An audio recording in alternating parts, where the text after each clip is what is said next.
আসসালামু আলাইকুম।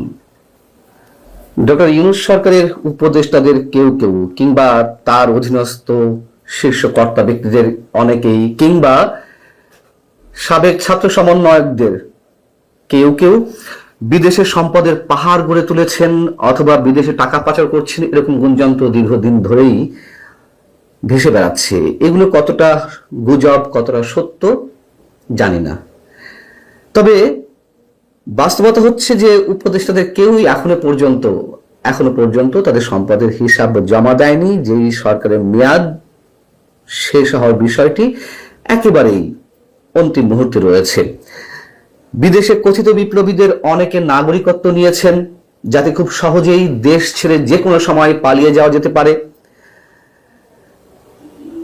এমন কথাও অনেক আগে থেকেই ভেসে বেড়াচ্ছে এবং কোন কোন উপদেষ্টার পরিবার এরই মধ্যে দেশ ছেড়ে বিদেশে চলে গেছে, সে কথাও গত 2 দিন ধরে নানানভাবে ছড়াচ্ছে। এগুলো কতখানি সত্য আমরা এখনো পর্যন্ত নিশ্চিত হতে পারিনি। তবে দায়িত্বে থাকা অবস্থায় উপদেষ্টাদের বা মন্ত্রী পদমর্যাদায় থাকা ব্যক্তিদের কেউ কেউ তাদের লাল পাসপোর্ট জমা দিয়েছেন।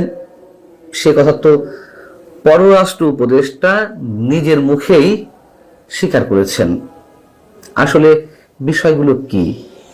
এবং যখন এই ধরনের গুঞ্জন নানানভাবে ডালপালা ছড়াচ্ছে, ঠিক তখনই জাতীয় নাগরিক পার্টি এনসিপির আহ্বায়ক, সাবেক উপদেষ্টা, সাবেক সমন্বয়ক নাহিদ ইসলামের দ্বৈত নাগরিকত্বের বিষয়টি সামনে এসেছে।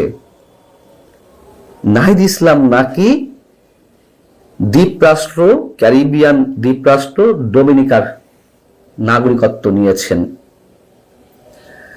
এবং এই বিষয়টি নতুন করে আলোচনায় এসেছে যখন কিনা সোমবার ঢাকা 11 আসনের জাতীয় পার্টি সমর্থিত প্রার্থী শামীম আহমেদ সর্বোচ্চ আদালতে একটি রিট করলেন নাহিদ ইসলামের দ্বৈত নাগরিকত্বের বিষয়টি সামনে এনে তার প্রার্থিতা বাতিলের বিষয়ে। এবং আবেদনে বলা হয়েছে যে নাহিদ ইসলাম 2025 সালের 20 এপ্রিল, অর্থাৎ গত বছরের 20 এপ্রিল, যখন কিনা তিনি উপদেষ্টা ছিলেন, সেই সময়ে ক্যারিবিয়ান দ্বীপরাষ্ট্র ডোমিনিকার নাগরিকত্ব নিয়েছেন। এই দাবিটিও এর আগে সামাজিক যোগাযোগ মাধ্যমে ভাইরাল হয়েছিল। তখন কোন ফ্যাক্ট চেকিং প্রতিষ্ঠান তারা দাবি করেছিল যে না, এটি একেবারে ভুয়া, এটা মিথ্যা। কিন্তু প্রশ্ন হচ্ছে, এই মুহূর্তে এসে জাতীয় পার্টির প্রার্থী শামীম আহমেদ যে সর্বোচ্চ আদালতে শরণাপন্ন হলেন, তিনি কি সেই ভুয়া জিনিসপত্র নিয়েই আদালতে শরণাপন্ন হয়েছেন? নাহিদ ইসলামের দ্বৈত নাগরিকত্ব রয়েছে বা তিনি ডোমিনিকার নাগরিকত্ব নিয়েছেন, তার সপক্ষে কোনো ধরনের তথ্য প্রমাণ ছাড়াই তিনি রিট করতে গেলেন। আমরা জানি না তার কাছে কি ধরনের প্রমাণপত্র রয়েছে। এনসিপির পক্ষ থেকে দাবি করা হয়েছে যে রিটটি করা হয়েছে নাহিদ ইসলামের সম্পর্কে যেই কথাগুলো বলা হয়েছে সেগুলো একেবারে মিথ্যা এবং রাজনৈতিক উদ্দেশ্য প্রণোদিত। এনসিপি বলছে বাংলাদেশ জাতীয়তাবাদী দল বিএনপি নিজেদের প্রার্থীর দ্বৈত নাগরিকত্বের ইস্যু ধামাচাপা দিতে জাতীয় পার্টিকে দিয়ে এই অভিযোগ তুলেছেন। জাতীয় পার্টির প্রার্থীকে দিয়ে এই অভিযোগ তোলার কি দরকার ছিল? তারা তো নিজেরাই তুলতে পারত। উল্টো বিএনপিকে ব্লেম করার চেষ্টা। যাই হোক, সেটা অন্য বিষয়। এখন প্রশ্ন হচ্ছে যে এত দেশ থাকতে নাহিদ ইসলামদের মতন কেউ কেউ যদি সত্যিই ডোমিনিকার নাগরিকত্ব নিয়ে থাকেন, কেন ডোমিনিকাতেই নিতে হলো? সুবিধাটা কি? এই বিষয়ে একটু বলি। ডোমিনিকা উত্তর আমেরিকার একটি দেশ এবং ক্যারিবিয়ান সাগরের লেসার অ্যান্টাইজ অঞ্চলে অবস্থিত। এর বিশেষত্ব হচ্ছে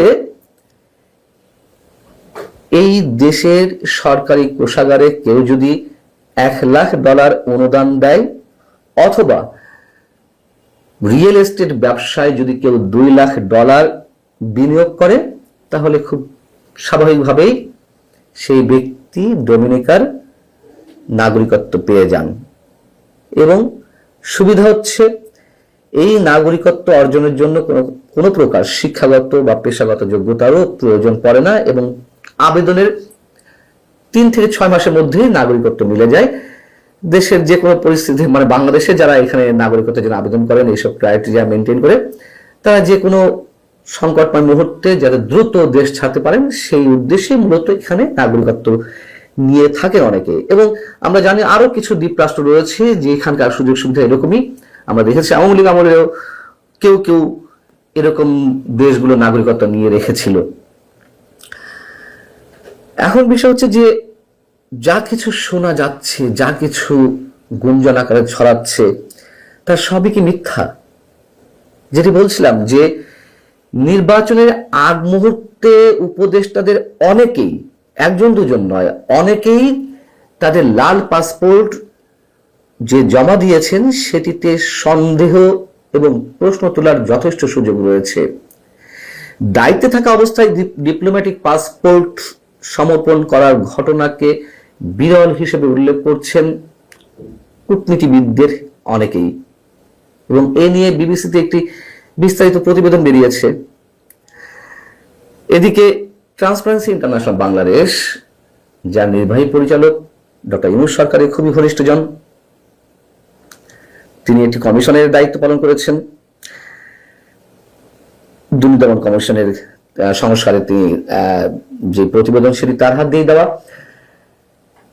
টিআইবি কয়েকদিন আগে একটি সংবাদ সম্মেলন করলো এবং প্রতিশ্রুতি থাকা সত্ত্বেও, এমনকি সরকারের পক্ষ থেকে প্রজ্ঞাপন দেওয়া সত্ত্বেও, সরকারের শেষ মুহূর্তে এসেও কোনো উপদেষ্টা তাদের সম্পদের হিসাব জমা দেয়নি। কেন জমা দেয়নি?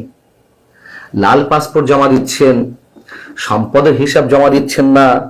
লাল পাসপোর্ট জমা দেওয়ার অর্থ হচ্ছে সাধারণ পাসপোর্ট নিয়ে যাতে আগে ভাগে ভিসা করে রাখা যায়, খুব সহজেই দেশ ত্যাগ করা যায় যে কোনো মুহূর্তে। ব্যাখ্যা করলে তো এই কারণগুলোই বেরিয়ে আসে। তাহলে নাহিদ ইসলামরা ডোমিনিকাতে যদি কথা বলছি, নাগরিকত্ব নিয়েই থাকে, যেই অভিযোগটি উঠেছে সেগুলো কি একেবারেই অস্বাভাবিক কিছু? এবং ডক্টর ইফতিখারুজ্জামান যে সংবাদ সম্মেলন করেছিলেন উপদেষ্টাদের সম্পদ প্রকাশের বিষয়ে, তিনি কি বলেছিলেন? বর্তমান সরকারের সময়ও দেশে দুর্নীতি অব্যাহত রয়েছে এবং অন্তর্বর্তী সরকারের উপদেষ্টাদের সম্পদের হিসাব প্রকাশ না করা ভবিষ্যতের জন্য একটি খারাপ দৃষ্টান্ত হয়ে থাকবে।